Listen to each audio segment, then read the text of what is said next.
guys, it's Dani and welcome back to the channel. Today we are going to be looking at decks that I used in August. I didn't use a lot of decks in August. I used 3 main decks and that was about it. So I'm throwing in my 2 newbies that just came into my collection that I've been obsessing over. So those are going to be in here as well. Because most of my month, honestly, has been spent with these 3 as well as playing cards. Because I am writing down my thoughts and kind of gathering things and teaching the bon amis on my Mystic fam how to read playing cards. It took up a big chunk of my time this month. So most of my time, honestly, was spent with my playing cards, which, I mean, I could show you. I have them in a little black bag. And they're just playing cards. So, I mean, there's nothing exciting about it. So, just regular playing cards. That's it for that. But the other ones I've had a lot of fun with. So, let's start with...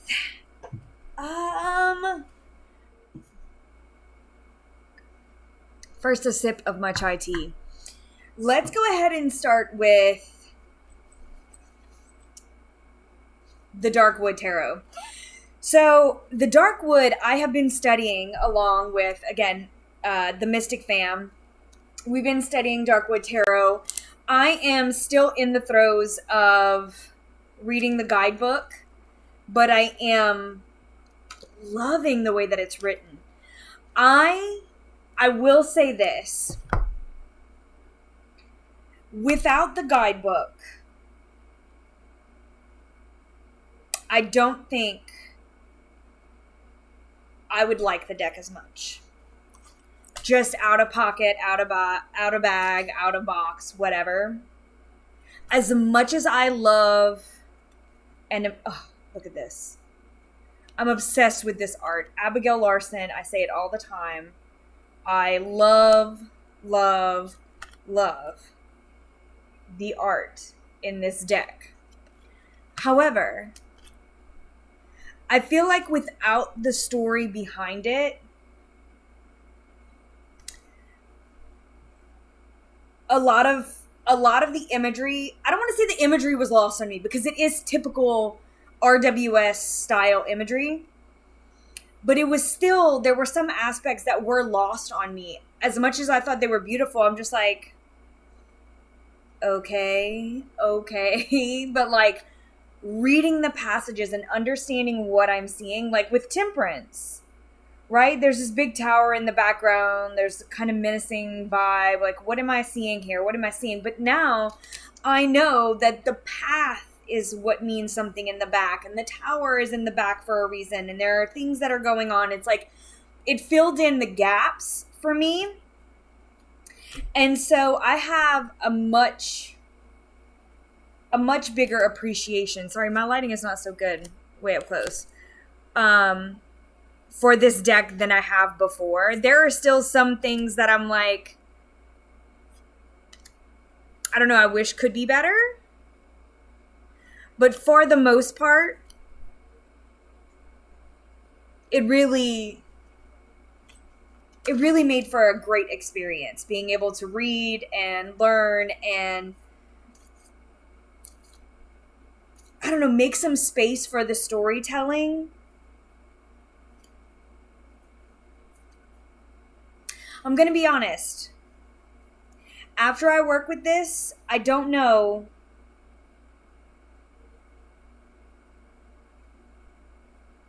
where it's going to stand.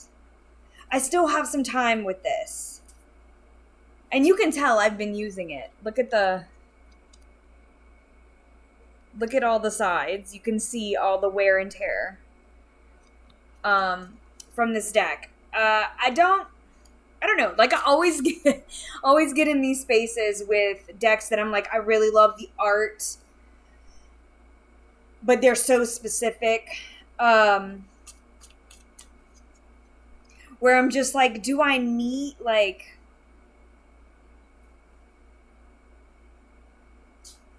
this specific energy, I don't know if I'm going to need moving forward or going to want moving forward. So I don't know if this is going to stay with me or not. But there are so many aspects that I do love. I'm kind of torn because like a part of me says this is for the story and I'm going to enjoy it until I don't anymore. Does that make sense? Yeah. I guess that's the long and short of the Darkwood. I'm still in it. I'm still reading. I'm still working. I'm putting it through its paces. As for its longevity at this point in time right now, I don't know. I think I'm going to finish out the work with this month for sure. But I don't know. I may have some updates for you guys in September or maybe when I do a deck collection video at the end of the year or beginning of the new one. We'll talk about it. We'll see where this goes. We'll see where it goes. Okay. Up next is Triumphi De La Luna. This is the Illustrated Pips edition. I do have the other one, the non-illustrated Pips. And again, just as freaking good. But I used the Pip one, the illustrated Pip one, this month. And I mean, it never disappoints. This energy this month, just like, I don't know, I was in it. I think it gave me a little whimsy to all of the seriousness that I did in August. Like, I really felt like I dug into some serious themes in August, which is kind of crazy because I usually don't start that until September, moving into October. But I started it in August this year. It was kind of in my face. So I feel like the use of Triumphi De La Luna, I kept it. Matter of fact, it's going to go back in the house.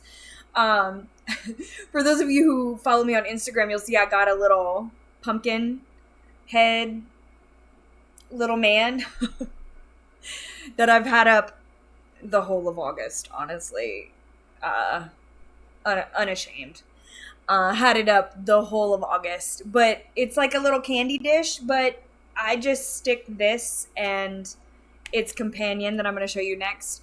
I've been having that just like stuffed in its head. And so I just sit down at my coffee table and I pulled cards for myself this month. And I am literally going to bring it back and put it back in there because I'm just not done. I'm loving this. I'm loving this vibe right now. But again, it brings some softening, some whimsy, some, I don't know. I know when you look at things like this and I say the word joy, it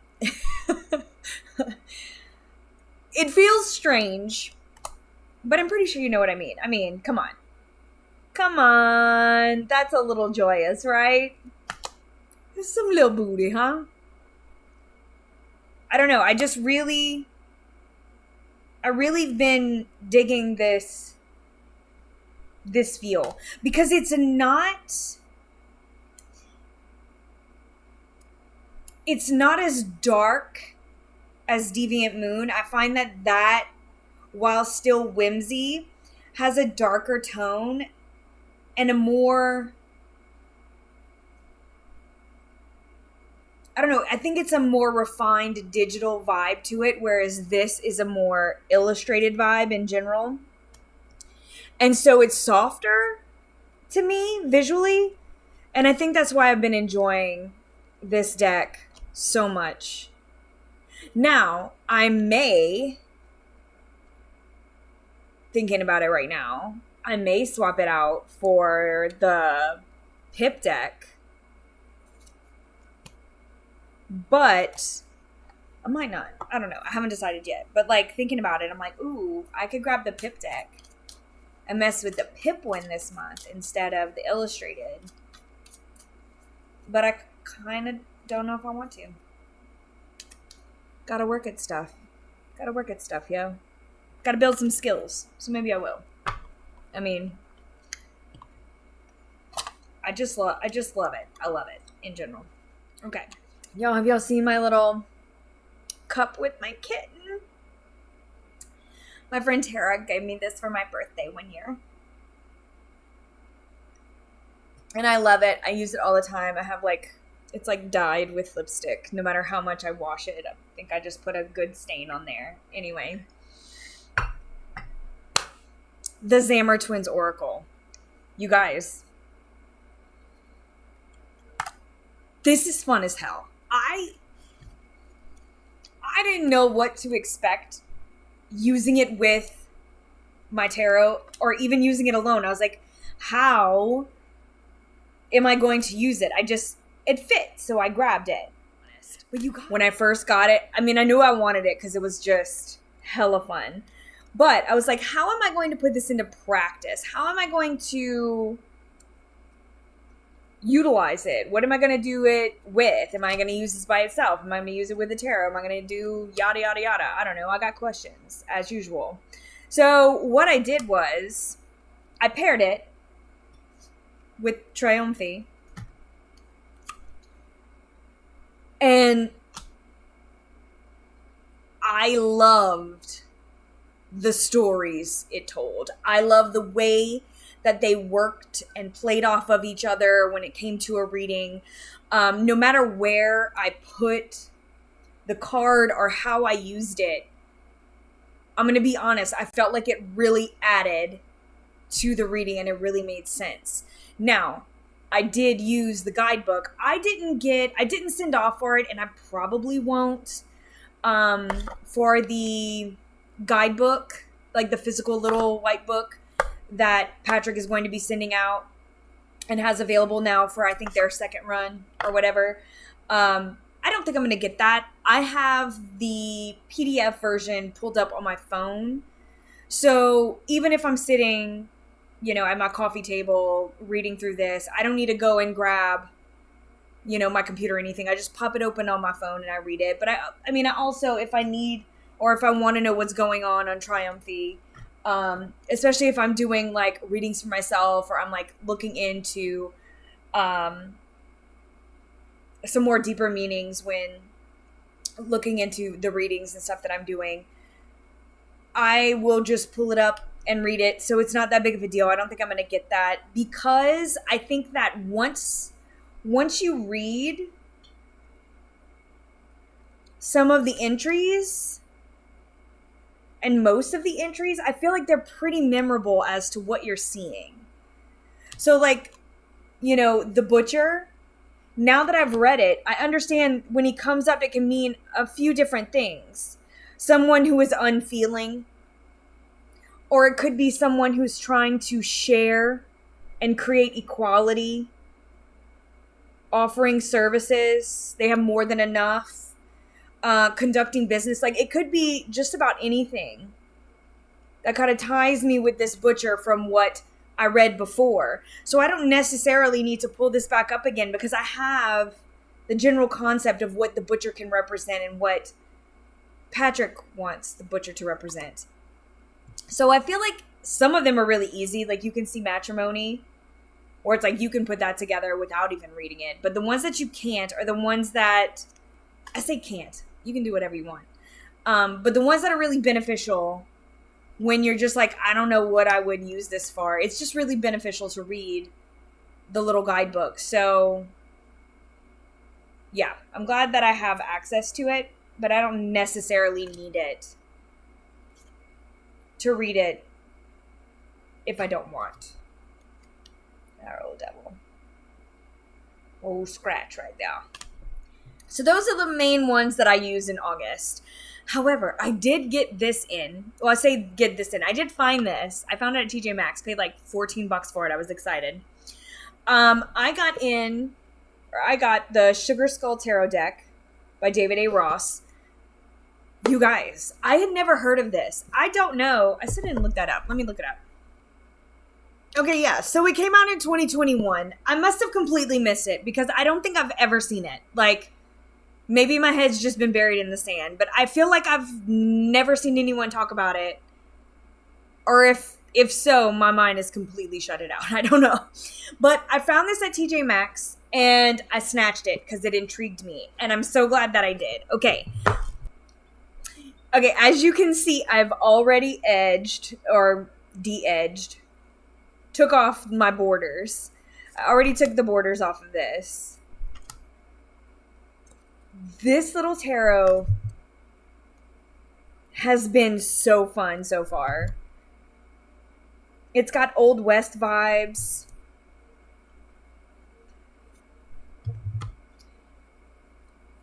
It's got coal miners and natives and cowboys.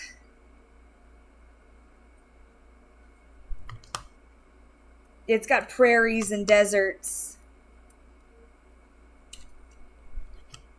Oh, I love the Queen of Cups. Look at her. Obsessed.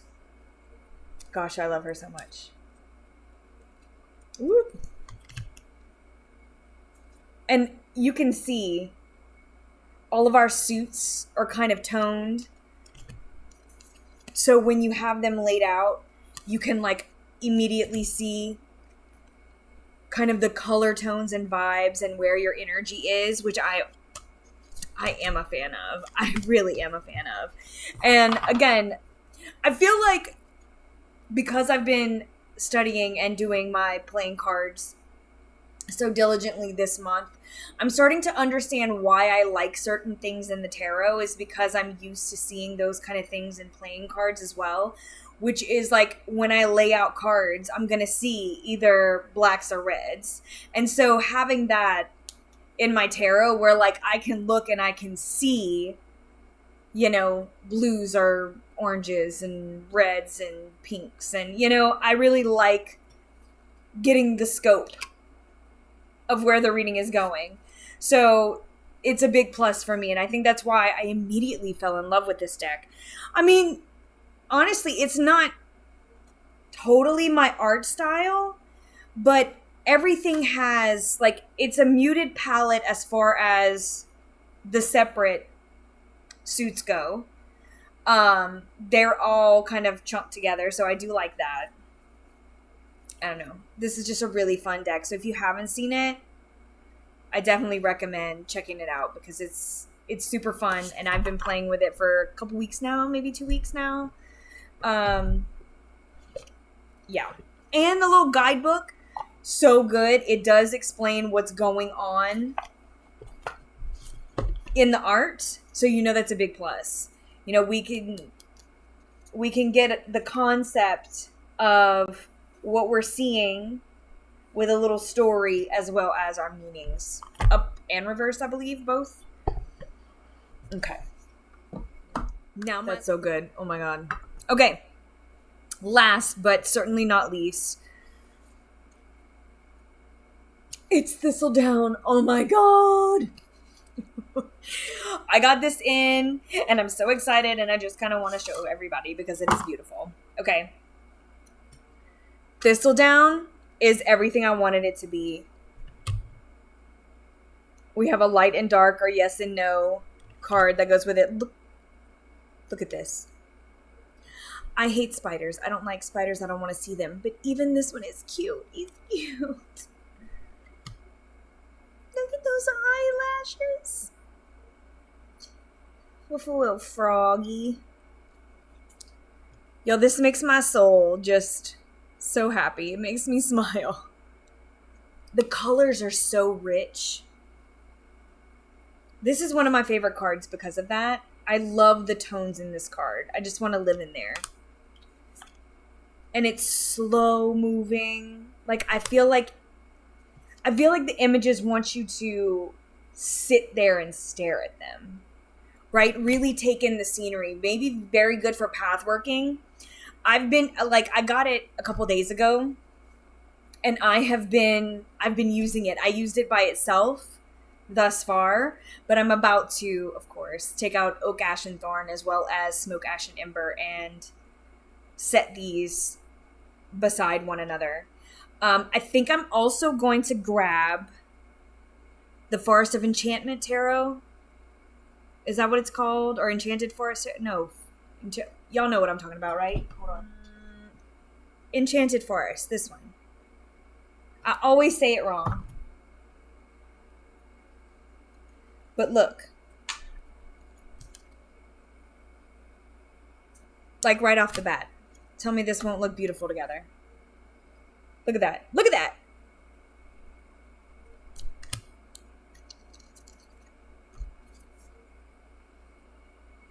Oh, yeah, we're doing that. We for sure doing that. Matter of fact, I don't remember who I was talking to the other day when I was telling I really want to come and grab this deck because I got some feels and I really want to use it. I've been having this one put away because it wasn't time to use it. So I think maybe this might be my new deck study.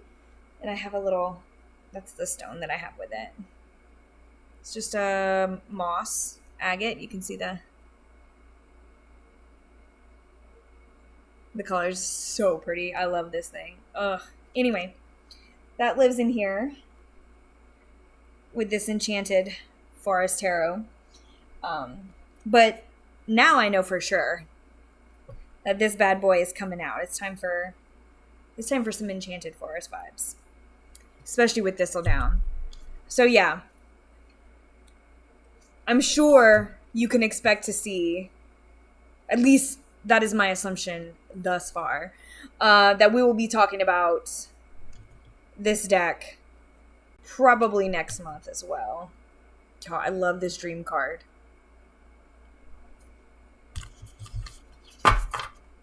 So stinking cute. I do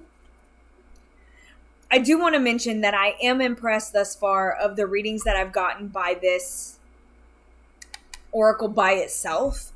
I don't always read, matter of fact, I normally don't just grab an oracle and read it unless it is a specific, I don't know, unless it's a specific, blah, blah, blah.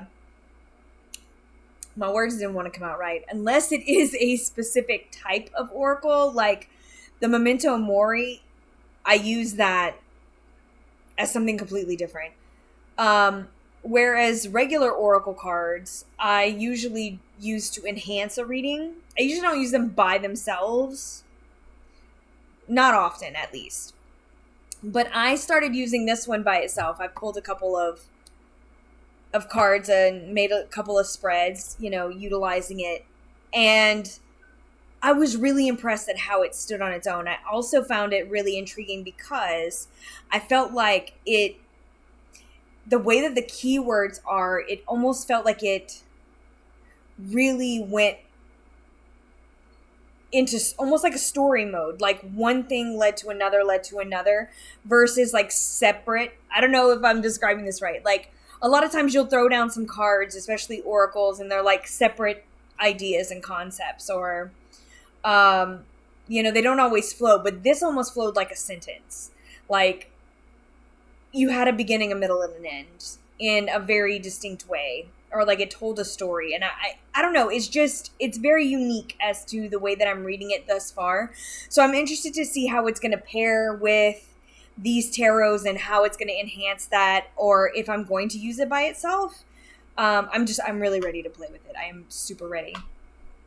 Anyway, I think that's about all I got for you today. So thanks for joining me. Thanks for hanging out. If I have links for anything I discussed, it's going to be down below, as well as links to how to find me on other social media, how to join the Mystic fam, 3 Fat Readers, and all the other stuff. All going to be linked down below, and we will talk very soon. I'm sending you all my love. Mwah. Later, Gators.